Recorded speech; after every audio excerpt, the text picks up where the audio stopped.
August 14 വിഭജന ഭീതി ദിനമായി ആചരിക്കാൻ ആവശ്യപ്പെട്ടത് മതനിരപേക്ഷ മൂല്യങ്ങൾക്ക് നിരക്കുന്നതല്ലെന്ന് ഉന്നത വിദ്യാഭ്യാസ മന്ത്രി ആർ ബിന്ദു. ഡിവൈഎഫ്ഐയും എസ്എഫ്ഐയും ശക്തമായ പ്രതിഷേധവുമായി രംഗത്തെത്തി. ഗവർണറുടെ ഉത്തരവിന്റെ പകർപ്പ് കത്തിച്ചായിരുന്നു ഡിവൈഎഫ്ഐയുടെ പ്രതിഷേധം. ക്യാമ്പസുകളിൽ വിഭജന ഭീതി ദിനം ആചരിച്ചാൽ തടയുമെന്ന് എസ്എഫ്ഐയും അറിയിച്ചു. ബിജെപി അജണ്ട നടപ്പിലാക്കാനുള്ള നീക്കത്തിനെതിരെ ശക്തമായ പ്രതിഷേധമാണ് ഉയരുന്നത്. വിഭജന ഭീതി ദിനം ആചരിക്കാൻ ആവശ്യപ്പെട്ടത് മതനിരപേക്ഷ മൂല്യങ്ങൾക്ക് നിരക്കുന്നതല്ലെന്ന് ഉന്നത വിദ്യാഭ്യാസ മന്ത്രി ആർ ബിന്ദു പ്രതികരിച്ചു. ഇത് അംഗീകരിച്ചു കൊടുക്കാൻ സാധിക്കുന്നതല്ല. ഇപ്പോൾ ഈ വിഭജന ഭീകരത എന്ന ആ വാക്കുകൊണ്ട് ഉദ്ദേശിക്കുന്നത് മതപരമായ സ്പർദ്ധയും വൈരാഗ്യവും വിദ്വേഷാത്മകമായ അന്തരീക്ഷവും വളർത്തിയെടുക്കുക എന്നുള്ളത് തന്നെയാണ്. അതൊരിക്കലും അംഗീകരിച്ചു കൊടുക്കാൻ പറ്റുന്ന കാര്യമല്ല. ഗവർണർ ഉത്തരവിനെതിരെ ഡിവൈഎഫ്ഐ പ്രതിഷേധിച്ചു.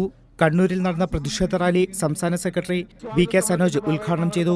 ഗവർണറെ ഉത്തരവിന്റെ പകർപ്പ് കത്തിച്ചുകൊണ്ടായിരുന്നു പ്രതിഷേധം. ചില വിസിമാരെയെല്ലാം ഉപയോഗപ്പെടുത്തിയിട്ട് ആർഎസ്എസിന്റെ തിട്ടൂരമനുസരിച്ച് കേരളത്തെ അങ്ങ് മാറ്റിമറിച്ചു കളയാം എന്ന വ്യാമോഹവുമായിട്ട് കടന്നുവരുന്ന എല്ലാ ആർഎസ്എസിന്റെ ഇത്തരം ഉത്തരവുകളെയും കേരളം തള്ളിക്കളയും എന്ന കാര്യത്തിൽ തർക്കമില്ല.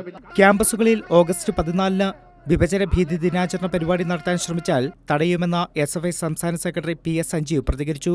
കോളേജുകൾക്ക് കത്തയച്ച കണ്ണൂർ കേരള വിസിമാരുടെ കോലം കത്തിക്കുമെന്നും പി എസ് സഞ്ജീവ് പറഞ്ഞു. കേരളയിലെയും കണ്ണൂരിലെയും ബിസി ക്യാമ്പസുകളിലേക്ക് നിർദ്ദേശം കൊടുത്തു എന്നാണ് കേട്ടത്. ആ പരിപാടി ഏത് ക്യാമ്പസിൽ നടത്തിയാലും ഞങ്ങൾ തടയും. ആ പരിപാടി നടത്താൻ അനുവദിക്കില്ല. 14 വിഭജന ഭീതി ദിനമായി ആചരിക്കണമെന്ന ഗവർണറുടെ നിർദ്ദേശത്തിന് പിന്നാലെയായിരുന്നു കണ്ണൂർ കേരള വിസിമാർ കോളേജുകൾക്ക് സർക്കുലർ അയച്ചത്. News desk Kairali news.